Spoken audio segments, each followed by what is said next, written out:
নীতিমালা হলেও বন্ধ হয়নি গৃহকর্মী নির্যাতন। 1 বছরে 43 জনের মৃত্যু।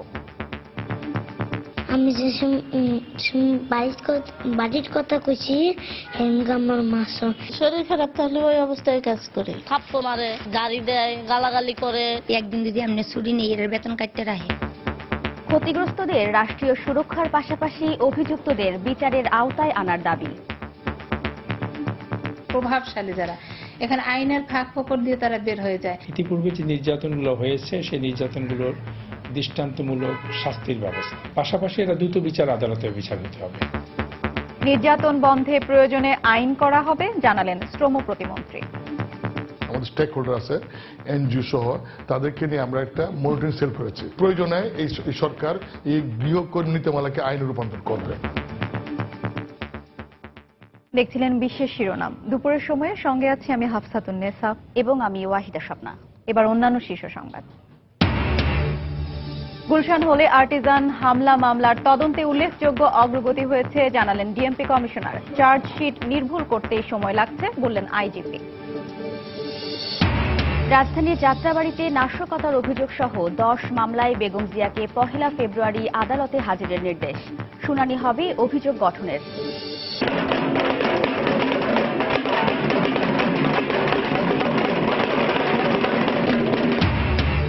নগরবাসীর অভ্যর্থনায় সিক্ত হলেন সেলিনা হায়াৎ আইভি। দ্বিতীয় মেয়াদে আনুষ্ঠানিকভাবে দায়িত্ব নিলেন নারায়ণগঞ্জ সিটির। বর্ণাঢ্য আয়োজনে সারা দেশে শুরু হয়েছে উন্নয়ন মেলা। প্রশাসনের উদ্যোগে রাজধানী সহ বিভিন্ন স্থানে র্যালি এবং নানা উন্নয়ন কাজে সৃষ্ট ধূলিকণায় মারাত্মক স্বাস্থ্য ঝুঁকিতে রাজধানীবাসী। শীতে বাতাসে বেড়ে যায় বিষাক্ত গ্যাস। প্রতি বছর মারা যাচ্ছে 3,500 মানুষ।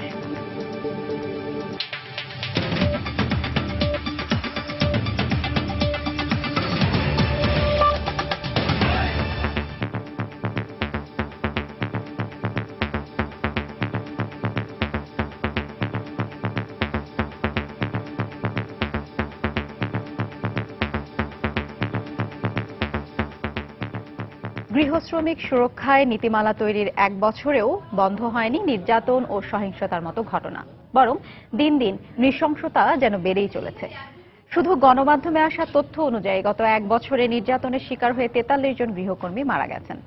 মামলার দীর্ঘসূত্রতা ও দৃষ্টান্তমূলক শাস্তি না হওয়ায় এ ধরনের ঘটনা বাড়ছে বলে মনে করেন আইনজীবীরা। বিস্তারিত ফেরদৌস লিপির রিপোর্টে। সেদিন অনেক কিছু হয়েছে। আমি যে বাড়ির কথা কইছি আমার মাস তার দিয়ে মাসে কাজ করতেছি আর মারার কথা কইল মারে।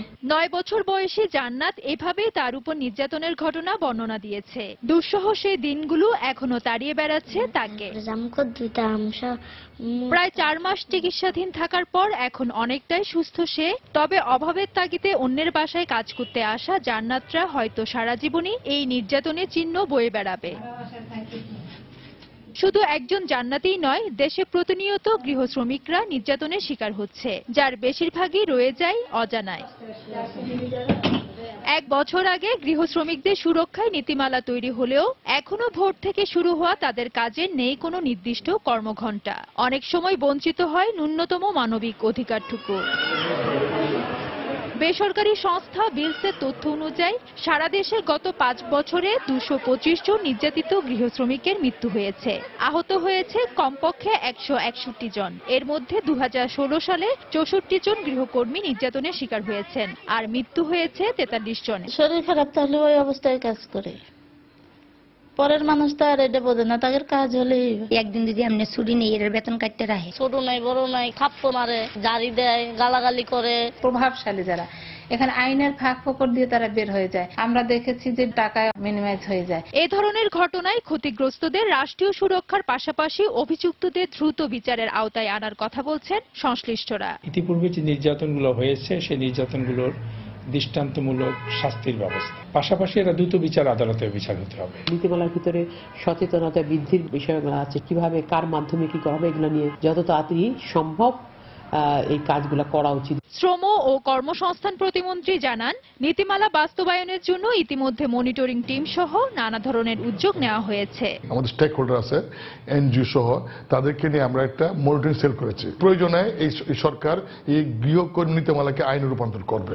বেসরকারি সংস্থা বিলসের পরিসংখ্যান অনুযায়ী শুধুমাত্র দেশের শহরগুলোতে 9 লাখের মতো গৃহকর্মী রয়েছে। ফেরদৌস লিপি, সময় সংবাদ, ঢাকা। গুলশান হোলি আর্টিজান হামলা মামলার তদন্তে উল্লেখযোগ্য অগ্রগতি আছে। আরও কিছু তথ্য প্রমাণ হাতে পেলেই মামলার চার্জশিট দেওয়া হবে বলে জানিয়েছেন ঢাকা মহানগর পুলিশ কমিশনার। সকালে ডিএমপি কার্যালয়ে সাইফ পাওয়ারটেকের সহায়তায় হোলি আর্টিজান হামলায় নিহত পুলিশ কর্মকর্তা রবিউল ইসলাম ও সালাউদ্দিনের পরিবারকে আর্থিক সহায়তা প্রদান অনুষ্ঠানে একথা বলেন তিনি। এদিকে পুলিশ মহাপরিদর্শক জানিয়েছেন, নির্ভুল তদন্তের মাধ্যমে একটি ত্রুটিহীন চার্জশিট দেওয়ার চেষ্টা করছেন তারা। খান মোহাম্মদ রুমেলের রিপোর্টে বিস্তারিত। গুলশান হোলি আর্টিজান বেকারিতে নৃশংস হামলার পর কেটেছে 6 মাসের বেশি সময়। ভয়াবহ এই হামলায় পুলিশের সহকারী কমিশনার রবিউল ইসলাম ও পরিদর্শক সালাউদ্দিন আহমেদ সহ 21 জন নিহত হন। ঘটনার পর পুলিশ বাদী হয়ে মামলা করে। এরপর ভিডিও ফুটেজ দেখে আটক করা হয় নর্থ সাউথ বিশ্ববিদ্যালয়ের সাবেক শিক্ষক হাসনাত করিম ও কানাডার একটি বিশ্ববিদ্যালয়ের শিক্ষার্থী তাহমিদ হাসিবকে। পরে তাহমিদকে অভিযোগ থেকে অব্যাহতি দেওয়া হলেও হাসনাত করিমকে মামলায় গ্রেফতার দেখিয়ে কয়েক দফা রিমান্ডে নেওয়া হয়। এছাড়া গুলশান হামলার জন্য 90 জিএমবিকে দায়ী করে একের পর এক অভিযান চালায় পুলিশ। অভিযানে 90 জিএমবি নেতা তামিম চৌধুরী, মারজান ও সাদ্দাম সহ নিহত হন অনেকে। এই প্রেক্ষাপটে ডিএমপি কমিশনারের কাছে প্রশ্ন ছিল মামলার তদন্তের অগ্রগতি নিয়ে। আরো কিছু মাস্টার মাইন্ড বা আরো কিছু সহযোগী যারা বিভিন্নভাবে ঘটনার সাথে জড়িত ছিল তাদেরকে কাউকে চিহ্নিত করা গেছে, এখনো চিহ্নিত করতে কিছু কিছু বাকি আছে। সুতরাং এটা হোল গ্যাংটাকে গ্রেপ্তার করা এবং পারিপার্শ্বিক সাক্ষ্য প্রমাণে যেটা পেয়েছি সেটাকে সমন্বিত করা, কোঅর্ডিনেশন করা করে এই মামলাটার অভিযোগপত্র দেওয়া হবে। পুলিশ মহাপরিদর্শক বলছেন, একটি ঘটনার রহস্য উদ্ঘাটন হলেই চার্জশিট জমা দেওয়া যায় না। এর জন্য কিছু আনুষঙ্গিক তথ্য প্রমাণের প্রয়োজন থাকে। একটা ঘটনা উদ্ঘাটন হওয়ার সাথে সাথেই চার্জশিট দেওয়া যায় না। ওটাকে প্রমাণ করতে হলে আমাদের কোনো করোবরেটিভ এভিডেন্স, অন্যান্য বেশি এক্সপার্ট ওপিনিয়ন সবকিছু মিলে যখন আমাদের স্বয়ংসম্পূর্ণ সাক্ষী প্রমাণগুলি হাতে চলে আসে, ফিজিক্যাল এভিডেন্স সহ সবকিছু চলে আসে, তখনই আমরা চার্জশিট দেওয়ার জন্য প্রস্তুত হই। আইন শৃঙ্খলা বাহিনীর নিরলস চেষ্টার কারণেই জঙ্গিবাদ এখন অনেকটাই নিয়ন্ত্রণে রয়েছে বলেও দাবি পুলিশ প্রধানের। খান মোহাম্মদ রুমেল, সময় সংবাদ, ঢাকা। রাজধানীর যাত্রাবাড়ী থানার নাশকতার মামলা সহ বিভিন্ন থানায় করা 10 মামলায় বিএনপি চেয়ারপারসন বেগম খালেদা জিয়াকে আগামী 1 ফেব্রুয়ারি আদালতে হাজিরের নির্দেশ দেন আদালত। সকালে ঢাকা মহানগর দায়রা জজ আদালতের বিচারক কামরুল হোসেন মোল্লা এই দিন ধার্য করেন। এর আগে বেগম জিয়ার অসুস্থতার কারণ দেখিয়ে তার পক্ষে আদালতে সময় আবেদন করেন আইনজীবীরা। আদালত সময় আবেদন মঞ্জুর করে হাজিরের এই নতুন দিন ধার্য করেন। আজ একটি মামলায় বেগম জিয়ার হাজিরের এবং অভিযোগ গঠনের শুনানির দিন ধার্য ছিল। এই 10 মামলার মধ্যে রাজধানীর দারুস সালাম থানার 8টি মামলা, রাষ্ট্রদ্রোহের একটি মামলা ও যাত্রাবাড়ী থানায় করা বিশেষ ক্ষমতা আইনের মামলা রয়েছে। 2015 সালে বিএনপির অবরোধ কর্মসূচি চলাকালে রাজধানীর বিভিন্ন এলাকায় নাশকতার অভিযোগে এই 10 মামলা দায়ের করেন পুলিশ।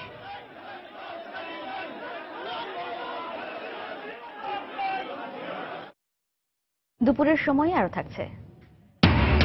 পূর্বাঞ্চল রেলের প্রায় 1250 লেভেল ক্রসিং এর মধ্যে 700রও বেশি অবৈধ, অসচেতনতা আর সরকারি সংস্থার দায়িত্বহীনতায় ঘটছে দুর্ঘটনা। ব্যাটালিয়ন আনসার সংশোধন আইন 2016 এর নীতিগত চূড়ান্ত অনুমোদন দিয়েছে মন্ত্রিসভা।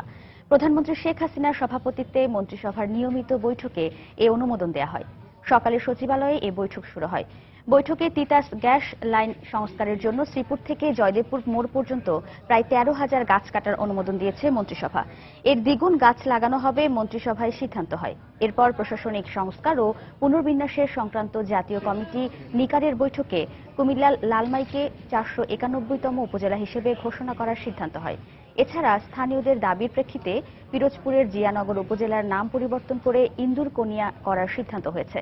বৈঠক শেষে মন্ত্রিপরিষদ সচিব মোহাম্মদ শফিউল আলমের সাংবাদিকদের ব্রিফিং করেন। সারা দেশে সরকারি বেসরকারি বিভিন্ন প্রতিষ্ঠানের উন্নয়নমূলক কর্মকাণ্ড তুলে ধরতে জেলা প্রশাসনের উদ্যোগে শুরু হয়েছে 3 দিনব্যাপী উন্নয়ন মেলা। এ উপলক্ষে র্যালি ও আলোচনা সভা সহ নানা কর্মসূচির আয়োজন করা হয়। রিপোর্টার ও জেলা প্রতিনিধিদের তথ্য ছবি নিয়ে ডেস্ক রিপোর্ট। চট্টগ্রামে জেলা ক্রীড়া সংস্থা মাঠে শুরু হয়েছে 3 দিনব্যাপী উন্নয়ন মেলা। এতে বাংলাদেশ সেনাবাহিনী, নৌবাহিনী ও ফায়ার সার্ভিস সহ সরকারি বেসরকারি 94টি প্রতিষ্ঠান অংশ নিয়েছে। জনগণকে আমরা তাদেরকে উদ্বুদ্ধ করতেছি কিভাবে আমরা কিভাবে ইউজ করি এবং কোন জায়গায় লোক আটকে পড়ে থাকলে তাদেরকে কিভাবে আমরা উদ্ধার করে নিয়ে আসবো সেই যন্ত্রপাতিগুলো ইউজ করে আমরা সেই সমস্তগুলো জিনিস বলতে চাই। এখানে মুক্তিযুদ্ধ বিষয়, আপনার সেনাবাহিনীর উন্নয়ন, বিভিন্ন ব্যাংক আর জেলা উন্নয়ন পরিষদ যে কোনো সবকিছু ভালো লাগছে। অনেকগুলো স্টলে গিয়েছি, তো ওরা যে প্রকল্পগুলো নিচ্ছে সেগুলো আমাদের বাংলাদেশের উন্নয়নে নিতে অনেক গুরুত্বপূর্ণ ভূমিকা পালন করতেছে। ময়মনসিংহের টাউন হল চত্বর থেকে জেলা প্রশাসনের উদ্যোগে বের করা হয় উন্নয়ন র্যালি। বিভিন্ন সড়ক ঘুরে র্যালিটি সার্কিট হাউস জিমনেশিয়ামে আয়োজিত উন্নয়ন মেলা প্রাঙ্গণে গিয়ে শেষ হয়। মেলাতে বিভিন্ন প্রতিষ্ঠানের 74টি স্টল বসেছে। আমাদের এই উন্নয়ন মেলার মাধ্যমে জনসম্পৃক্ততা বেড়ে যাবে এবং তারা জানতে পারবে এই বিষয়গুলো সম্পর্কে। এখান থেকে অনেক ইনফরমেশন আমরা গ্যাদার করতে পারতেছি, এতে সাধারণ মানুষ হিসেবে অনেক কিছু জানতে পারবো। দেশে এরকম সবসময় যদি মেলা হতে থাকে তাহলে সাধারণ জনগণ তাদের বিভিন্ন সেবামূলক যে প্রতিষ্ঠানগুলো সরকারের আছে সেগুলো সম্বন্ধে আরো ভালো ধারণা পাবে। সকালে রাজশাহী কলেজ মাঠে জেলা প্রশাসনের উদ্যোগে আয়োজন করা হয় উন্নয়ন মেলার। এতে প্রায় 70টি প্রতিষ্ঠানের স্টল রয়েছে। মেলায় সরকারি বেসরকারি প্রতিষ্ঠানের কার্যক্রম বিভিন্ন প্রদর্শনীর মাধ্যমে তুলে ধরা হচ্ছে। রাজশাহী অঞ্চলে যে ধরনের উন্নয়ন হয়েছে সেই উন্নয়নের প্রত্যেক সেক্টরের উন্নয়ন আজকে এখানে তুলে ধরা হয়েছে। দেখে বেশ ভালো লাগছে, আমরা এর থেকে আমাদের নিজেদেরকে অনেক সমৃদ্ধ করতে পারছি। এছাড়া চাঁদপুর, বরিশাল, খুলনা ও বাগেরহাট সহ দেশের বিভিন্ন এলাকায় বর্ণাঢ্য আয়োজনের মধ্যে দিয়ে শুরু হয়েছে 3 দিনব্যাপী উন্নয়ন মেলা। মনিরুজ্জামান প্রান্ত, সময় সংবাদ। দ্বিতীয়বারের মতো নারায়ণগঞ্জ সিটি কর্পোরেশনের মেয়র হিসেবে দায়িত্ব নিলেন সেলিনা হায়াত আইভী। দ্বিতীয়বার মেয়র পদে নির্বাচিত হওয়া আইভীকে ফুল দিয়ে শুভেচ্ছা জানান নগরবাসী। দায়িত্ব নিয়ে দল মতের ঊর্ধ্বে উঠে সবার জন্য কাজ করবেন বলে প্রতিশ্রুতি দেন আইভী। 5 বছর দায়িত্ব পালন শেষে গত বছর 23 নভেম্বর যে পদ দিয়ে নগর ভবন থেকে বেরিয়ে যান নারায়ণগঞ্জ সিটি কর্পোরেশনের প্রথমবারের নির্বাচিত মেয়র সেলিনা হায়াত আইভী, সেই একই পথে ফুলের সম্ভাষণে জনগণের ভালোবাসায় সিক্ত হয়ে দ্বিতীয়বার নগর অভিভাবকের দায়িত্ব নিলেন তিনি। এ সময় তিনি হাত নেড়ে উপস্থিত জনতার উদ্দেশ্যে অভিবাদন জানান। পরে তাৎক্ষণিক প্রতিক্রিয়ায় আইভী বলেন, নগরবাসীর সেবা করাই তার মূল লক্ষ্য। নারায়ণগঞ্জবাসীর প্রতি অসম্ভবভাবে কৃতজ্ঞ এবং আমি এই কৃতজ্ঞতা তাদের কিভাবে পরিশোধ করবো আমি জানি না, কিন্তু আমি তাদের সেবা করতে চাই। আমার মৃত্যুর আগ পর্যন্ত তারা যেন আমাকে সেই সুযোগটা দেয়। প্রত্যেকটা ওয়ার্ডে না হলো অন্তত 3টা ওয়ার্ডের মাঝখানে একটা করে যেন খেলার মাঠ থাকে, সবুজ থাকে এবং আমাদের প্রত্যেকটা খালকে আমরা খনন করতে চাচ্ছি, উদ্ধার করতে যাচ্ছি। মেয়রকে সঙ্গে নিয়ে এলাকার অসমাপ্ত উন্নয়ন কাজ সম্পূর্ণ করার কথা বললেন নবনির্বাচিত কাউন্সিলররা। বিশ্বাস করে ভালোবেসে আমাকে নির্বাচিত করেছে, ইনশাআল্লাহ আমি মাদকের বিরুদ্ধে কাজ করব। প্রতিবন্ধী ভাতা সরকারিভাবে দেওয়া, সমাজের সেবা করা, অসহায় মানুষের পাশে দাঁড়ানো, মানুষ বিপদগ্রস্ত ওদের পাশে দাঁড়ানো। মেয়র মহোদয়কে নিয়ে আমার ওয়ার্ডের অসমাপ্ত কাজগুলো সুচারুভাবে সমাপ্ত করব। 5 জানুয়ারি বৃহস্পতিবার প্রধানমন্ত্রী শেখ হাসিনা আইভীকে শপথ বাক্য পাঠ করান। সিটি কর্পোরেশনের মেয়র নির্বাচিত হইয়া একই দিনে কাউন্সিলরদের শপথ পড়ান স্থানীয় সরকার, পল্লী উন্নয়ন ও সমবায় মন্ত্রী। গত 22 ডিসেম্বর নারায়ণগঞ্জে প্রথমবারের মতো দলীয় প্রতীকে সিটি কর্পোরেশন নির্বাচনে জয়লাভ করেন ডাক্তার সেলিনা হায়াত আইভী। সময় সংবাদ, নারায়ণগঞ্জ। যানজট ও জনদুর্ভোগ এড়াতে বড় রাজনৈতিক দলগুলোকে সরকারি ছুটির দিনগুলোতে রাজনৈতিক কর্মসূচি ও জনসভা করতে অনুরোধ জানিয়েছেন ঢাকা দক্ষিণ সিটি কর্পোরেশনের মেয়র সাইদ খোকন। সকালে রাজধানীর পান্থকুঞ্জে আধুনিক টয়লেট উদ্বোধনকালে তিনি এই অনুরোধ করেন। তিনি জানান, নাগরিক সুবিধা বাড়াতে দক্ষিণ সিটি কর্পোরেশনের অধীনে 2017 সালের মধ্যেই 100টি পাবলিক টয়লেট স্থাপন করার পরিকল্পনা নেওয়া হয়েছে। আধুনিক এই টয়লেটগুলোতে নারী ও পুরুষের জন্য আলাদা চেম্বারের পাশাপাশি লকার, হ্যান্ড ওয়াশ, শাওয়ার সহ বিশুদ্ধ পানির ব্যবস্থা থাকছে। 100টি পাবলিক টয়লেট করার পরিকল্পনা রয়েছে। এর মধ্যে ইতিমধ্যে আমরা বেশ কয়েকটি উদ্বোধন করেছি, ক্রমান্বয়ে আপনারা দেখতে পাচ্ছেন। তারই ধারাবাহিকতায় আজকে আমরা এই পান্থকুঞ্জের এই পাবলিক টয়লেটটি ওপেন করলাম। ঢাকার মেয়র হিসেবে আমি সকল রাজনৈতিক দল এবং তাদের অঙ্গ সংগঠন যেগুলো রয়েছে সবাইকে আমি বিনীতভাবে অনুরোধ জানাবো, তাদের বৃহৎ রাজনৈতিক কর্মসূচিগুলো যদি তারা সাপ্তাহিক ছুটির দিন কিংবা সরকারি ছুটির দিনে তারা এই আয়োজনগুলো করেন, তাহলে নগরবাসীর ভোগান্তি অনেকটাই লাঘব হবে। রাজধানীর গুলশানের ডিএনসিসি মার্কেটের আগুনের ঘটনা তদন্তে সাবেক একজন বিচারপতিকে প্রধান করে 3 সদস্যের কমিটি গঠন করেছে দোকান মালিক সমিতি।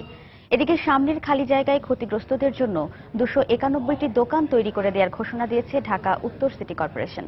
সকালে ক্ষতিগ্রস্ত দোকান মালিকদের পক্ষ থেকে গণমাধ্যম কর্মীদের এ তথ্য জানানো হয়। এদিকে সকালে কাঁচা বাজারের বেশ কিছু উপকরণ নিয়ে মার্কেটের সামনের খালি জায়গায় বসেছেন খুচরা ব্যবসায়ীরা। সময়ের সঙ্গে সঙ্গে বাজারে ক্রেতার সমাগম হবে বলেও আশা প্রকাশ করেন তারা। এছাড়া অগ্নিকাণ্ডের ধ্বংসাবশেষ সরাতে আজকে সকালেও কাজ করেছে ফায়ার সার্ভিস কর্মীরা। সাম্প্রদায়িক উগ্রবাদ ভেতরে ভেতরে শক্তিশালী হওয়ায় বড় ধরনের হামলার আশঙ্কা করছেন আওয়ামী লীগের সাধারণ সম্পাদক ওবায়দুল কাদের। সকালে ঢাকা বিশ্ববিদ্যালয়ে ছাত্রলীগের সাবেক সাংগঠনিক সম্পাদক মনিরুজ্জামান বাদলের 25তম শাহাদাত বার্ষিকী উপলক্ষে তার প্রতিকৃতিতে শ্রদ্ধা নিবেদন করেন ওবায়দুল কাদের। দল ভারী করতে কোনো অপশক্তিকে আশ্রয় না দিতে ছাত্রলীগের প্রতি আহ্বান জানান তিনি। অপশক্তির বিরুদ্ধে জনগণকে সঙ্গে নিয়ে ঐক্যবদ্ধ থাকারও আহ্বান জানান ওবায়দুল কাদের।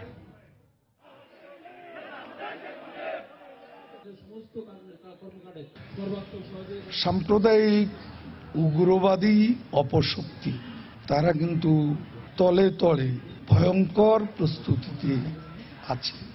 আরো বড় ধরনের হামলা আশঙ্কা আছে। আকাশ ছোঁয়া জনপ্রিয়তাই হচ্ছে শেখ হাসিনার নাম্বার 1 এনিমি। শত্রুরা জানে ভোটে শেখ হাসিনাকে পরাজিত করা খুবই কঠিন, তাকে ফিজিক্যালি লিকুইডেট করাটা টার্গেট তাদের আছে।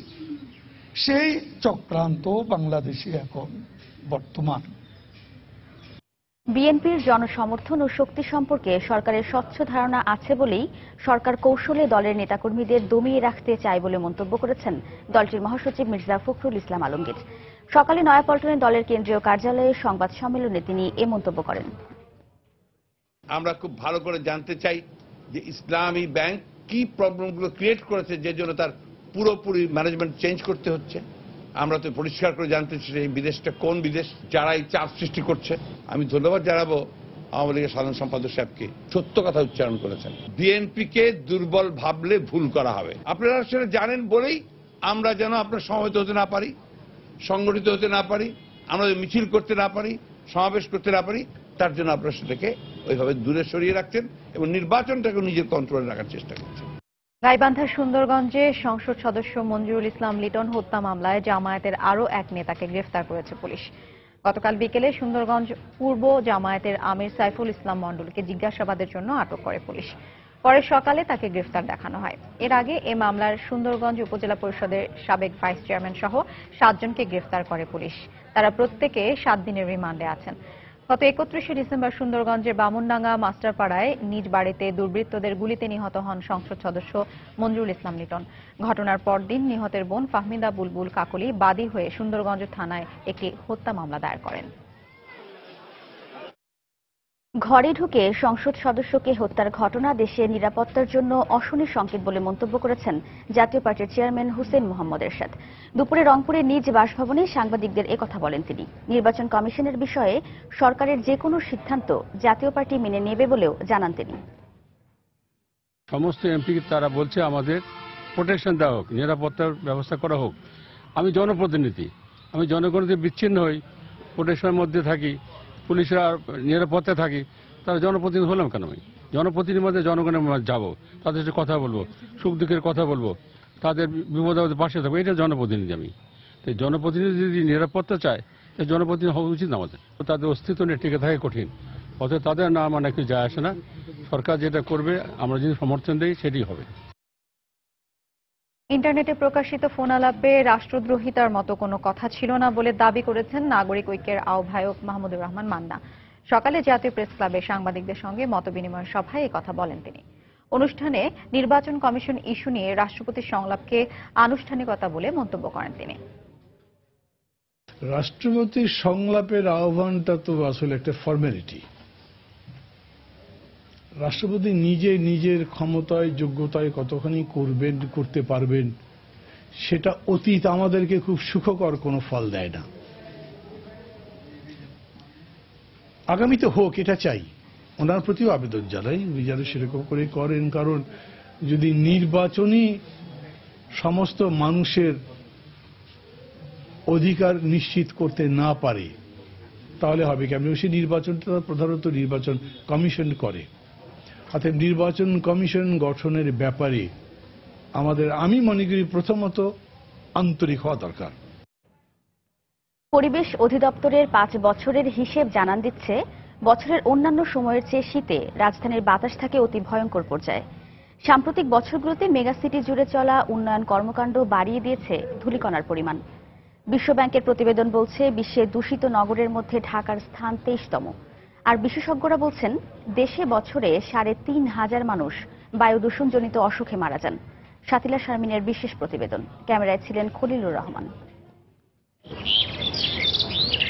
প্রতিটি ভোর এখানকার বাসিন্দাদের প্রতিশ্রুতি দেয় এক নির্মল পরিবেশের। নগরের বিলাসিতা আর জাঁকজমকপূর্ণ জীবন গ্রামের মানুষকে প্রতি বছর এ ধরনের রাস্তা দিয়ে নিয়ে যাচ্ছে শহরে। বাংলাদেশের গ্রামগুলো থেকে প্রতি বছর রাজধানী ঢাকার উদ্দেশ্যে চলে যাচ্ছেন 51,70,000 মানুষ। দেশের মোট আয়তনের ঢাকার আয়তন যেখানে মাত্র 1%, সেখানেই বসবাস করছে মোট জনসংখ্যার 12% মানুষ। বেসরকারি এক তথ্য মতে কাঙ্ক্ষিত সেই শহরে প্রায় 25% মানুষ বসবাস করে বস্তিতে, ঘিঞ্জি আর অস্বাস্থ্যকর পরিবেশে। এত ধুলাবালু মুহ দেয়, একসময় পেট খারাপ করে, ঠান্ডা লাগে, কাশি। আর যারা সেই বিলাসী জীবনের একটু একটু ছোঁয়া পেয়েও যান তারাও রেহাই পান না দূষণ থেকে। ধুলোবালিতে আমাদের মাথা গাও চুলকায়। এই পরিবেশ অতি ভয়ঙ্কর হয়ে ওঠে শীতে। এ সময় শহর জুড়ে বেড়ে চলে নানা উন্নয়ন কর্মকাণ্ড। ঘরবাড়ি নির্মাণের ধুলোবালি নগরবাসীর নিত্যদিনের সঙ্গী। এ ধরনের আবর্জনা বর্ষা কম থাকায় তা ধুয়ে যেতে পারে না। কেবল ধুলো নয়, যানবাহনের 70 থেকে 80% ত্রুটিপূর্ণ ইঞ্জিন থেকে প্রতিনিয়ত তৈরি হচ্ছে বিষাক্ত কার্বন মনোক্সাইড। এয়ার পলিউশনের কারণে শ্বাসকষ্ট, ধুলোবালিতে নাকটা কান পুরো জাম হয়ে থাকে। নভেম্বর থেকে এপ্রিল মাসে ঢাকার আশপাশে চলে ইটভাটার কাজ। জাতিসংঘের প্রতিবেদন বলছে দেশে গ্রিনহাউস গ্যাসের সবচেয়ে বড় উৎস এই ইটভাটা। খুশখুশি কাশ, তারপরে আপনার ময়লা প্রচন্ড হয়, ধুলে মাথা ময়লা হয়ে যায়। চিকিৎসকরা জানালেন দেশের প্রায় 2 কোটি মানুষ বায়ু দূষণজনিত স্বাস্থ্য সমস্যায় ভুগছেন। মোস্টলি নাক কান গলার যে অসুখগুলা সেগুলি বেড়ে যায়। সর্দি হওয়া, হাঁচি লাগা, অ্যালার্জিক যে কোনো একটা ম্যানিফেস্টেশন, ড্রাই কাশি হওয়া, ঢাকা কফ, মানে কোনো কারণ নাই, শুধু এই ডাস্ট ইনহেলেশনের জন্য হচ্ছে। বিশেষজ্ঞদের কাছে প্রশ্ন ছিল বিশ্ব স্বাস্থ্য সংস্থার মান অনুসারে ঢাকায় দূষণের মাত্রা কেমন। গ্যাসিয়াস ম্যাটারটা একদম একেবারে শুধু নক্স বাদে সবগুলো একেবারে মার্জিনের নিচে স্ট্যান্ডার্ড একটা পর্যায়ে আছে, এবং নক্স যেটা নাইট্রিক অক্সাইড বলে এটা অনেক সময় কাছাকাছি চলে যায়। আর যদি আমরা পার্টিকুলার ম্যাটারের কথা বলি, ঢাকা শহরে কনস্ট্রাকশন তো অনেক বেড়ে গেছে। কনস্ট্রাকশনগুলো হলেও যাতে ওপেন না হয়, আর ব্রিক ফিল্ডগুলো তো বাড়ছে দিন দিন। মেগাসিটি ঢাকাকে বসবাসযোগ্য করতে সিটি কর্পোরেশন, রাজধানী উন্নয়ন কর্তৃপক্ষ, রাজুক সহ সব প্রতিষ্ঠানের সমন্বিত উদ্যোগ জরুরি বলে মনে করেন তারা। শাতিলা শারমিন, সময় সংবাদ, ঢাকা। সবার বোধগম্য প্রেসক্রিপশন লিখতে ডাক্তারদের নির্দেশনা দিয়ে সার্কুলার জারির নির্দেশ দিয়েছেন হাইকোর্ট। একই সাথে এই আদেশ বাস্তবায়নে কি অগ্রগতি তা আগামী 6 সপ্তাহের মধ্যে প্রতিবেদন দাখিল করতে বলেছেন আদালত। পড়ার অনুপযোগী প্রেসক্রিপশনে রোগীর মৃত্যু গণমাধ্যমে প্রকাশিত এমন প্রতিবেদনের প্রেক্ষিতে জনস্বার্থে হাইকোর্টে রিট করেন একটি বেসরকারি মানবাধিকার সংগঠন। রিটের প্রাথমিক শুনানি শেষে বিচারপতি নাইমা হায়দারের সমন্বয়ে গঠিত হাইকোর্টের দ্বৈত বেঞ্চ এই আদেশ দেন। আদালত একটি অন্তর্বর্তীকালীন আদেশ দিয়েছেন। আগামী 30 দিনের মধ্যে সরকারকে বলেছেন, স্বাস্থ্য মন্ত্রণালয়, ডিজি হেলথ এবং আমাদের বিএমডিসি এদেরকে বলেছেন যে 30 দিনের মধ্যে একটা সার্কুলার ইস্যু করা, যে সার্কুলারকে নির্দেশ দিতে হবে যে ডাক্তাররা যে প্রেসক্রিপশন লিখবে সেখানে তারা বড় হাত এবং পড়ার মতো যোগ্য হাতে লিখতে হবে, এবং অথবা প্রিন্টেড কপিতে এই প্রেসক্রিপশনগুলো রোগীদের দিতে হবে। আরেকটি রুলের টার্ম হলো, সেটা হলো যে ওষুধগুলোর নাম যেগুলো লেখেন সেগুলো জেনারিক নেম কেন লেখা হবে না, যাতে এইটা যে কোনো রোগী তার ইচ্ছামতো ওই জেনারিক নেমের যে কোনো ওষুধ সে চয়েস করে কিনতে পারে। পূর্বাঞ্চল রেলের 1230টি লেভেল ক্রসিং এর মধ্যে 719টি অবৈধ। সাধারণ মানুষের অসচেতনতা আর সরকারি বিভিন্ন সংস্থার দায়িত্বহীন আচরণের কারণে বৈধ অবৈধ লেভেল ক্রসিংগুলো এখন গলার কাটা। এসব ক্রসিংয়ে কোনো গেট কিংবা গেটম্যান না থাকায় প্রায়ই ঘটছে দুর্ঘটনা। আরও জানাচ্ছেন কমল দে। পূর্বাঞ্চলে ১,৫০০ কিলোমিটারের কম রেলপথে সরকারি হিসেব অনুযায়ী লেভেল ক্রসিং রয়েছে ১,২৩০টি। এর মধ্যে বৈধ লেভেল ক্রসিং ৫১১টি আর অবৈধ ক্রসিং ৭১৯টি। ২৯৭টিতে গেট ব্যারিয়ার থাকলো ৭৮২টি গেট ব্যারিয়ারবিহীন, আর গেটম্যান রয়েছে মাত্র ২৯৯টি ক্রসিং এ, যার ফলে ঘটছে রেল দুর্ঘটনা। বোর্ডের মধ্যে লেখা থাকে কিন্তু তারপরেও মানুষ সতর্ক হয় না যে যেখানে ম্যান নাই সেখানে তার নিজ দায়িত্বে পার হওয়ার কথা, কিন্তু সেই নিজ দায়িত্বটা যেভাবে সচেতন হওয়া দরকার সেভাবে সচেতন হয় না। রেলওয়ে পূর্বাঞ্চলের 12টি থানা এলাকার মধ্যে সবচেয়ে বেশি ১১৬টি অনুমোদনহীন ক্রসিং রয়েছে লাকসামে। এরপর ময়মনসিংহে ১০৬টি অনুমোদনহীন ক্রসিং রয়েছে। সবশেষ গত ২৮ ডিসেম্বর চট্টগ্রামের ১৬ শহর স্টেশনের পাশে অবৈধ লেভেল ক্রসিং এ দুর্ঘটনায় নিহত হয়েছে মা ও মেয়ে। অবৈধগুলোর মধ্যে আমাদের একটা কনফিউশন থাকে, বিশাল বাজায় গাড়িতেও স্পিড রিডিউস করা সম্ভব না, সামনে কিছু পড়লে তখন পড়ে যাবে, আর করার কিছু থাকে না। শুধু অবৈধ লেভেল ক্রসিং গুলো নয়, সমস্যা রয়েছে বৈধ ক্রসিং গুলোতেও। নিয়ম অনুযায়ী সবগুলো বৈধ ক্রসিং এ গেট ব্যারিয়ার এবং গেটম্যান থাকার কথা, কিন্তু অর্ধেক বৈধ লেভেল ক্রসিং এ কোনো গেটম্যান নেই। চট্টগ্রামে যার সংখ্যা ১৫৬টি। আমার এখানে ব্যারিয়ার আছে 4টা, ঠিক আছে, তার মধ্যে 2টা ব্যারিয়ার হইছে আপনার এক হ্যান্ডেলিং এ পড়ে, আর 2টা দুইজনও ফালাইতে হয়, আমরা এক্সট্রা হইছে 2জন। সিগন্যাল ফালানোর পর রং সাইডে আপনার অপোজিটে বিভিন্ন প্রশাসনের গাড়ি ঢুকে এবং সেগুলোকে সিগন্যাল দেওয়ার পরও তারা সিগন্যালগুলো মানে না। তবে রেল কর্তৃপক্ষ বলছে নানা সীমাবদ্ধতার কারণে বৈধগুলো তদারকি করতে না পারলেও অবৈধগুলোকে আধুনিকায়নের ব্যবস্থা নেওয়া হচ্ছে। রেল ক্রসিং গুলোর বিষয়ে একটা প্রজেক্ট কাজ করতেছে, তারা এখানে কিছু যন্ত্রপাতি বসাতে পারে, যেটা ট্রেন আসলে পরে আপনার সেন্সরে এটা বেল বাজবে। রেলওয়ের তথ্য অনুযায়ী ইউনিয়ন পরিষদ, পৌরসভা, স্থানীয় সরকার বিভাগ, সড়ক ও জনপথ বিভাগ, সিটি কর্পোরেশনই বেশিরভাগ অবৈধ লেভেল ক্রসিং তৈরি করেছে। কমল দে, সময় সংবাদ, চট্টগ্রাম। চট্টগ্রামের কদমতলী লেভেল ক্রসিং এ আছেন সহকর্মী কমল দে। এই বিষয়ে আরো জানতে সরাসরি চলে যাচ্ছি তার কাছে। কমল,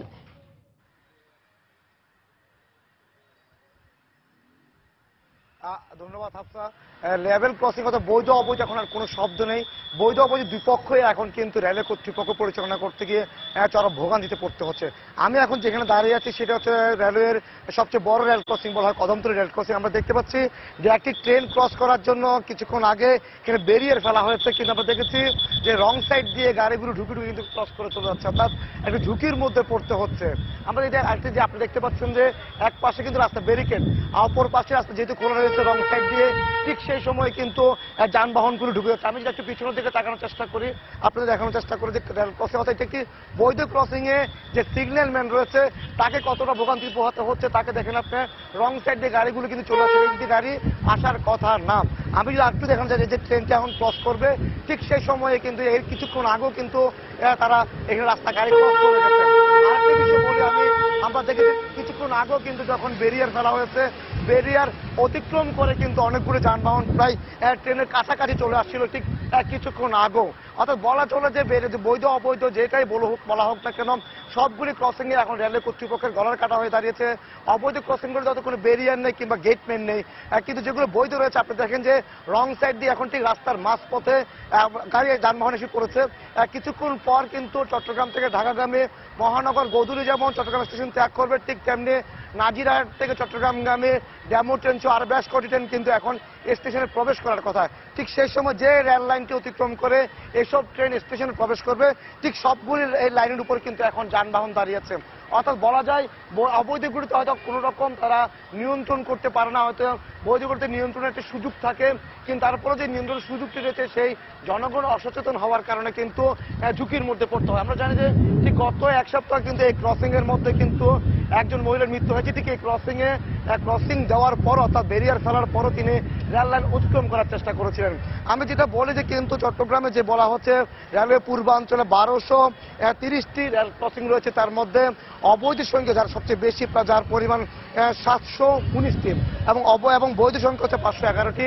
অর্থাৎ এখানে কোনো রকম নিয়ন্ত্রণ করা যাচ্ছে না। আপনি দেখতে পাচ্ছেন যে এখনো রেল অতিক্রম করেনি, কিন্তু ব্যারিয়ার অতিক্রম করে যানবাহন চলে আসছে ঠিক রাস্তার উপরে। ঠিক কিছুক্ষণ পর কিন্তু এই রেল লাইন অতিক্রম করা যাবে চট্টগ্রাম থেকে ঢাকাগামী মহানগর প্রভাতী বা চট্টগ্রাম বিশ্ববিদ্যালয় শাটল ট্রেন প্রবেশ করবে, কিন্তু সেটি বাধা নিষেধ মানে না মেনে যানবাহনগুলো ক্রসিং এর উপর চলে আসছে। তো হাফটা এখন পর্যন্ত এ ছিল আমার কাছে চট্টগ্রাম রেল ক্রসিং থেকে সর্বশেষ। চট্টগ্রামের কদমতলী লেভেল ক্রসিং থেকে যোগ দিয়েছিলেন সহকর্মী কমল দে, জানালেন লেভেল ক্রসিংগুলোতে নানা অনিয়ম অভিযোগের খবরাখবর। দুপুরের সময় আরো থাকছে। নিউজিল্যান্ডের বিপক্ষে সিরিজের প্রথম টেস্ট খেলতে ওয়েলিংটনে পৌঁছেছে বাংলাদেশ জাতীয় ক্রিকেট দল। বৃহস্পতিবার মাঠে নামবে টাইগাররা। মানবতাবিরোধী অপরাধের মামলায় পটুয়াখালীর এসাহাক শিকদার সহ 5 জনের বিরুদ্ধে অভিযোগ গঠনের শুনানি শেষ। আগামী 9 ফেব্রুয়ারি আদেশ দেওয়া হবে বলে জানিয়েছেন ট্রাইব্যুনাল। সকালে বিচারপতি আনোয়ারুল হকের সমন্বয়ে গঠিত 3 সদস্যের আন্তর্জাতিক অপরাধ ট্রাইব্যুনাল আদেশের এ দিন ধার্য করেন। এর আগে অভিযোগ গঠনের বিষয়ে রাষ্ট্রপক্ষ ও আসামি পক্ষের আইনজীবীদের শুনানি হয়। এই 5 জনের বিরুদ্ধে 71 হত্যা, আটক, নির্যাতনের অভিযোগ রয়েছে। বর্তমানে আসামিরা গ্রেফতারে আছেন। 2013 সালের 5 মে মতিঝিলে হেফাজতে তাণ্ডবের ঘটনায় তথ্য প্রযুক্তি আইনে দায়ের করা বেসরকারি মানবাধিকার সংগঠন অধিকারের সম্পাদক আদিলুর রহমান খান ও পরিচালক SM নাসির উদ্দিনের মামলা বাতিলের আপিল খারিজ করে দিয়েছেন হাইকোর্ট। সকালে তাদের করা আপিল আবেদন খারিজ করে দিয়ে বিচারপতি M ইনায়েতুর রহিম ও বিচারপতি শহীদুল করিমের সমন্বয়ে গঠিত হাইকোর্টের দ্বৈত বেঞ্চ এই আদেশ দেন। এই আদেশের ফলে তাদের বিরুদ্ধে নিম্ন আদালতে মামলা চলতে আর কোনো বাধা নেই বলে জানিয়েছেন আইনজীবীরা। 2014 সালের 8 জানুয়ারি তথ্য ও যোগাযোগ প্রযুক্তি আইনে করা মামলায় আদিলুর রহমান খান ও SM নাসির উদ্দিনের বিরুদ্ধে অভিযোগ গঠন করেন সাইবার ক্রাইম ট্রাইব্যুনাল। পরে এর বিরুদ্ধে হাইকোর্টের আবেদন করেন আদিলুর রহমান খান। 2013 সালের 5 মে হেফাজতে ইসলামের সমাবেশে আইন শৃঙ্খলা বাহিনীর অভিযানে নিহতের সংখ্যা নিয়ে অধিকারের প্রকাশিত এক রিপোর্টে অসত্য ও তথ্য বিকৃতির অভিযোগ আনা হয়। চোরা কারবারিদের হাতে ধ্বংস হচ্ছে উপকূলীয় সংরক্ষিত বনাঞ্চল। বন বিভাগকে ম্যানেজ করে প্রতিনিয়ত বন থেকে গাছ কাটছে তারা। শুধু বন বিভাগ ও চোরা কারবারি নয়, অবৈধ এ কাঠ ব্যবসার সঙ্গে জড়িত সরকারি বিভিন্ন দপ্তরও। এমনই তথ্য পাওয়া গেছে সময় সংবাদের অনুসন্ধানে। বরগুনা থেকে MA আজিমের পাঠানো তথ্য ও SM সিফাতের ছবি নিয়ে ডেস্ক রিপোর্ট। জলবায়ুর বিরূপ প্রভাব মোকাবেলা ও পরিবেশের ভারসাম্য রক্ষায় বরগুনার পাথরঘাটায় সমুদ্র উপকূল জুড়ে গড়ে তোলা হয়েছে সংরক্ষিত বনাঞ্চল। বনটির ঢোকার মুখে সবুজে ঘেরা চিত্র মুগ্ধ করলেও এর শেষ প্রান্তে আসলে সবাই অবাক হন। এখানে দেখা যায় হাজার হাজার ম্যানগ্রোভ প্রজাতির গাছ কেটে নেওয়া হয়েছে। বনে ঢুকতেই দেখা হয় চোরাকারবারীদের সাথে। গাছ কাটতে ব্যস্ত তারা। সংসদ সদস্য থেকে শুরু করে কাউন্সিলর পর্যন্ত সবাই গাছ কাটার অনুমতি দিয়েছে বলে তারা দাবি করে। চেয়ারম্যান MP সবাই মর্দনে সুবেশ যে দাও, গরিব মানুষ অসহায় কিভাবে খাইবে, এই জন্য আমি শুকনো কাঠ জ্বালানি কাঠ বেশি চলিয়া এই সকাল হইতে সন্ধ্যা আবার বিকেলের জোয়ারে চল্লি জম এই কন্টাগুলো 800 টাকা ডেলি। একদিনে 2টা গাছ কাটি কাটে টাইনে নিয়ে ভরতে ভরতে আজকের দিন শেষ। বন থেকে কাটা গাছ নিয়ে এসে চোরাকারবারীরা বাড়িতে তৈরি করে লাকড়ি, আর রাতের আধারে তা পাচার হয় সরকারি দপ্তর ও বাজারে। মাঝরাতে লাকড়ি বোঝাই একটি ভ্যানের পিছু নিয়ে দেখা যায় এটা যাচ্ছে পাথরঘাটা উপজেলা স্বাস্থ্য কমপ্লেক্সে। 50 শয্যার হাসপাতালটির বেশ কয়েকটি রুম, বারান্দা ও আঙিনা লাকড়িতে ভরা। হাসপাতাল কর্তৃপক্ষ প্রতিদিন রোগী ও স্টাফদের 3 বেলা রান্না করছে এ লাকড়ি দিয়ে। শুধু হাসপাতাল নয়, পুলিশ ফাঁড়ি ও বিভিন্ন কারখানায় চোরাই এ লাকড়ি ব্যবহার করা হচ্ছে। হাসপাতাল কর্তৃপক্ষ জানায় এ ব্যাপারে কিছুই জানে না। আর পুলিশ ফাঁড়ির দায়িত্বে থাকা কর্মকর্তা জানালেন করাত কল থেকে লাকড়ি কেনা হয়। না, এটা ব্যাপারে আমি কিছু জানি না এবং এটা আমাদের এই ব্যাপারে যে এই প্রথম শুনলাম আমি। এদিক থেকে আর দিয়ে যায়, আমরা তো সব মিলে বলে আসে, সব মিলে কাঠগুলো এখানে আমাদের কাছে পাঠিয়ে দেয়। এই পর্যন্ত আমরা তো এখানে আনে পড়ি। বন কর্মকর্তাকে তার অফিসে পাওয়া না গেলেও মোবাইল ফোনে জানান শুধু সরকারি দপ্তর নয়, উপজেলার সবাই সংরক্ষিত বনের কাঠ লাকড়ি হিসেবে ব্যবহার করে। আমরা পাথরঘাটার সবাই মিলে জঙ্গলের কাঠ ছাড়া আর কার বাড়িতে গাছ আছে লাকড়ির কাঠ, আমার জঙ্গল ছাড়া কেউ জ্বালানি আর ব্যক্তিগত কারো গাছ কেটে জ্বালানি করে না। বন বিভাগের পাথরঘাটা রেঞ্জে হরিণঘাটা, চরদুয়ানি, চর লাঠিমারা ও ট্যাংরা নামের 4টি বিটে 25,000 একরেরও বেশি বনভূমি আছে। সময় সংবাদ, বরগুনা। পারস্য উপসাগরের উষ্ণ ও মরুভূমির ছোট্ট দেশ কাতার। মাথাপিছু আয়ের দিক থেকে বর্তমানে পৃথিবীর সবচেয়ে ধনী দেশ মধ্যপ্রাচ্যের এই দ্বীপরাষ্ট্র। দেশটির রাজধানী দোহার সুকপাল্লা বোরকা মার্কেট বাংলাদেশিদের দখলে। কাতারি নারীদের কাছে বাংলাদেশিদের বানানো বোরকা প্রথম পছন্দ হওয়ায় এখানকার সব দোকানই তাদের। কাতার প্রতিনিধি আনোয়ার হোসেন মামুনের তথ্য ছবি নিয়ে ডেস্ক রিপোর্ট। মধ্যপ্রাচ্যের পারস্য উপসাগরের দেশ কাতার। মুসলিম প্রধান হওয়ায় কাতারি নারীদের হিজাব ও বোরকা পরা বাধ্যতামূলক। এক্ষেত্রে বাংলাদেশি শ্রমিকরা দক্ষ হওয়ায় কাতারি নারীদের প্রথম পছন্দ বাংলাদেশিদের তৈরি বোরকা ও হিজাব। আমার প্রথম পছন্দ বাংলাদেশিদের বানানো হিজাব ও বোরকা। বাংলাদেশিদের দোকানে নতুন নতুন ডিজাইনের বোরকা পাওয়া যায়। কাতারি নারীরা বাংলাদেশিদের তৈরি হিজাব এবং বোরকা খুব পছন্দ করে। বাংলাদেশি সেলাই এবং কি কাজে ফিনিশিং এবং আমাদের টাইম টু টাইম আমরা দিতে পারি। মূলত বাংলাদেশের কারিগর ছাড়া অন্য কোনো রাষ্ট্রের কারিগর এই ধরনের পোশাক বানাতে পারে না, ওই জন্য বাংলাদেশের কারিগরদেরকে ওরা বেশি পছন্দ করে। ওর মান ভালো এবং দামও একটু কম, সেই জন্য ওরা আমাদের এখানেই বেশি আসে। এই দোকানগুলা কেরালাও ছিল, কিছু পাকিস্তানিও ছিল, কিন্তু এখন দেখা গেছে সবগুলো আবেদ বোরকার দোকানই বাংলাদেশের বাইরের। শুধু বোরকা ব্যবসা নয়, কাতারের অন্য ব্যবসাতেও বাংলাদেশিদের অংশগ্রহণ বাড়ানো দরকার বলে মনে করেন তরুণ ব্যবসায়ীরা। এখানে অন্যান্য ব্যবসা সবগুলো কেরালা, আপনার বলেন ইন্ডিয়া দেখেন, সবাই দেখেন এখানে ইরানি, অন্যান্য ব্যবসার সাইডে এরা সবাই অগ্রগামী। আমাদের বাংলাদেশিরা শুধু বোরকা ব্যবসাতে অগ্রগামী। আমি চাই আমি বাংলাদেশি হিসাবে সবাই মিলে অন্যান্য ব্যবসাতে যেন কি হয়, অগ্রগামী হয়। বোরকার ব্যবসায় বাংলাদেশিদের অবস্থান ধরে রাখতে এই খাতে আরো দক্ষ শ্রমিক দরকার বলেও জানান সংশ্লিষ্টরা। টেকনিক্যাল কাজ না জানা গালফে আসা ঠিক না, তবে গালফের ভিতরে যদি টেকনিক্যাল কাজ জানা হয় ইউরোপ থেকেও ভালো আমি মনে করি। বর্তমানে কাতার বাংলাদেশের দ্বিতীয় শীর্ষ শ্রমবাজার। দেশটিতে 3 লাখের মতো বাংলাদেশি বিভিন্ন পেশায় কর্মরত আছেন। এদের বেশিরভাগই নির্মাণ শ্রমিক হিসেবে কাজ করছেন। সময় সংবাদ, কাতার। কুমিল্লার বাঙ্গুরায় এক প্রতিবন্ধীকে ধর্ষণের ঘটনায় অভিযুক্ত নজরুলকে গ্রেফতারের নির্দেশ দিয়েছেন হাইকোর্ট। সকালে বিচারপতি মইনুল ইসলাম চৌধুরীর সমন্বয়ে গঠিত হাইকোর্টের দ্বৈত বেঞ্চ এই আদেশ দেন। একই সঙ্গে নির্যাতিতার পরিবারের অভিযোগ 48 ঘণ্টার মধ্যে মামলা হিসেবে গ্রহণ করে অভিযুক্তকে গ্রেফতারেরও নির্দেশ দিয়েছেন আদালত। 19 জানুয়ারি আদেশের বিষয়ে অগ্রগতির প্রতিবেদন দাখিল করতে বলা হয়েছে। গণমাধ্যমে প্রকাশিত প্রতিবেদন আমলে নিয়ে আজ এই আদেশ দেন আদালত। মৌলভীবাজারের কুলাউড়া মনু রেল সেতুতে বাঁশ সরিয়ে কাঠের স্লিপার বসানোর কাজ করেছে রেলওয়ে বিভাগ। অকেজো হয়ে যাওয়া স্লিপারগুলোর পরিবর্তে নতুন 40টি স্লিপার বসানো হচ্ছে। গত শনিবার থেকে কাজ শুরু হলেও শেষ হতে আরো 2-3 দিন লাগবে বলে জানিয়েছে রেলওয়ে কর্তৃপক্ষ। এতে ঢাকা সিলেট চট্টগ্রাম রুটের এই ব্রিজটি অনেকটাই ঝুঁকিমুক্ত হবে বলে জানিয়েছে স্থানীয়রা। তবে স্লিপার বসানোর পাশাপাশি এই রেল সেতুর জন্য একজন স্টেশন মাস্টার নিয়োগের দাবিও জানিয়েছেন তারা। মনু নদের ওপর প্রায় 300 মিটার দৈর্ঘ্যের মনু সেতুতে 208টি স্লিপার রয়েছে, যার অধিকাংশই পুরনো হয়ে যাওয়ায় ভেঙে গেছে। সেই ভেঙে যাওয়া অংশ ঠেকাতে স্লিপারের মাঝে বাঁশ লাগানোর খবর প্রচার করে বিভিন্ন গণমাধ্যম। এরই পরিপ্রেক্ষিতে বাঁশ সরিয়ে কাঠের স্লিপার লাগাচ্ছে রেলওয়ে কর্তৃপক্ষ।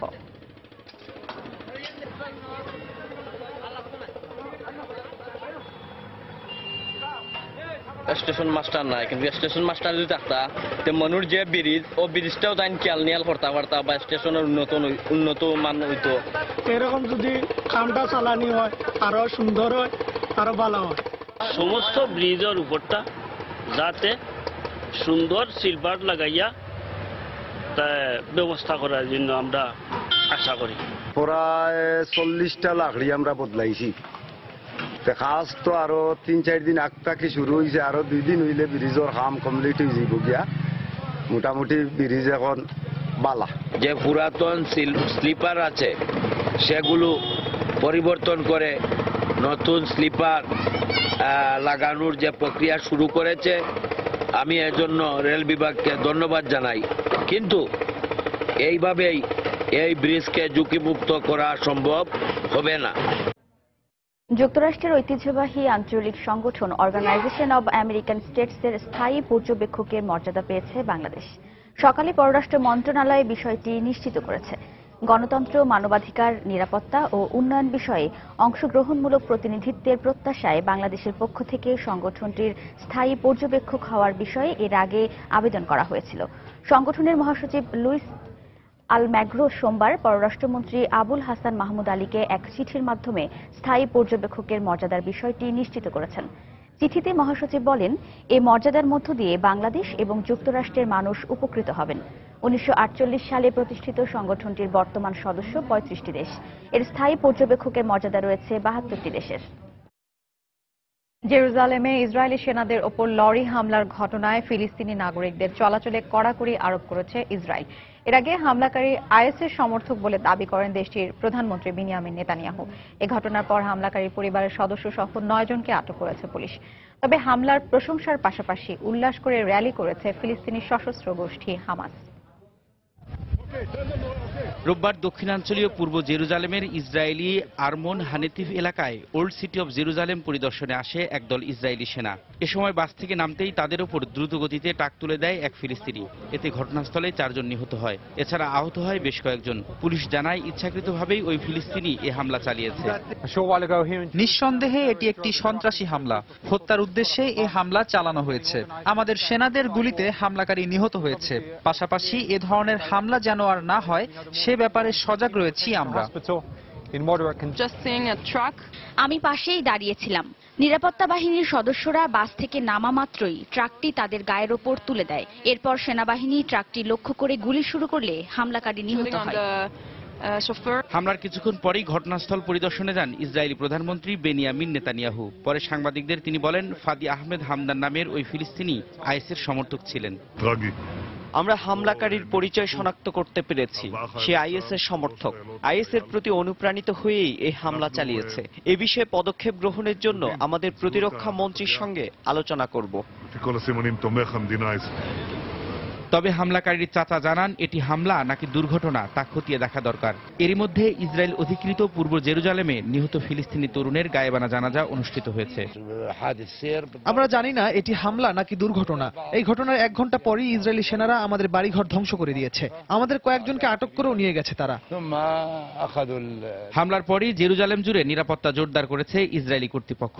ফিলিস্তিনি নাগরিকদের চলাচলে কড়াকড়ি আরোপের পাশাপাশি আরো সন্ত্রাসী হামলার আশঙ্কায় ওই এলাকায় গাড়ি চলাচল শিথিল করা হয়েছে। এদিকে এ হামলার ভূয়সী প্রশংসার পাশাপাশি উল্লাস প্রকাশ করেছে ফিলিস্তিনের ইসলামী সশস্ত্র গোষ্ঠী হামাস। রোববার রাতেই গাজার শরণার্থী শিবিরে এ ধরনের হামলার প্রতি সমর্থন জানিয়ে র্যালি বের করে হামাস সদস্যরা। এ সময় ইসরায়েলি আগ্রাসন প্রতিহত করার পাশাপাশি তাদের সব ধরনের হামলার প্রতিশোধ নেয়ার প্রত্যয় ঘোষণা করা হয়। রবিউল ইসলাম আওলাদ, সময় সংবাদ।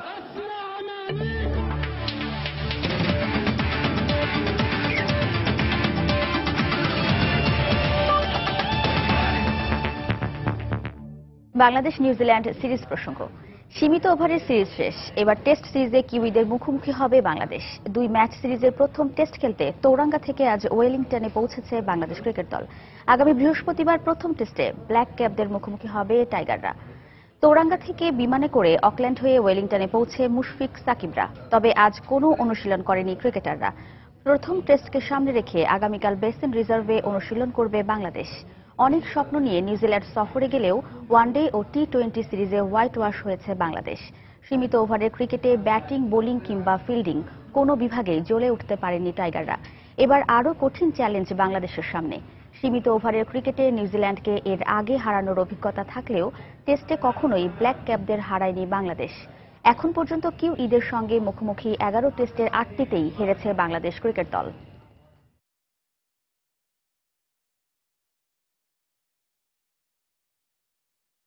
দুপুর সময় পর্যায়ে শীর্ষ সংবাদ জানিয়ে দিচ্ছি আরেকবার। গুলশান হোলি আর্টিজান হামলা মামলার তদন্তে উল্লেখযোগ্য অগ্রগতি হয়েছে, জানালেন ডিএমপি কমিশনার। চার্জশিট নির্ভুল করতেই সময় লাগছে, বললেন আইজিপি। রাজধানী যাত্রাবাড়িতে নাশকতার অভিযোগ সহ 10 মামলায় বেগম জিয়াকে 1 ফেব্রুয়ারি আদালতে হাজিরের নির্দেশ। শুনানি হবে অভিযোগ গঠনের।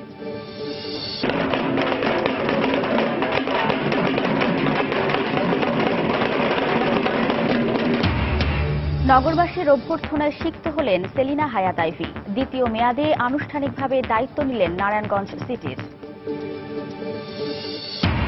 নীতিমালা তৈরির 1 বছরেও বন্ধ হয়নি গৃহকর্মী নির্যাতন। গত বছরে 43 জনের মৃত্যু। নির্যাতন বন্ধে প্রয়োজনে আইন করা হবে, জানালেন শ্রম প্রতিমন্ত্রী। এবং নানা উন্নয়ন কাজে সৃষ্ট ধূলিকণায় মারাত্মক স্বাস্থ্য ঝুঁকিতে রাজধানীবাসী। শীতে বাতাসে বেড়ে যায় বিষাক্ত গ্যাস। প্রতি বছর মারা যাচ্ছে 3,500 মানুষ। এ ছিল দুপুরের সময়। যে কোনো খবর পেতে ভিজিট করুন সময়নিউজ.tv। সঙ্গে থাকুন সময়।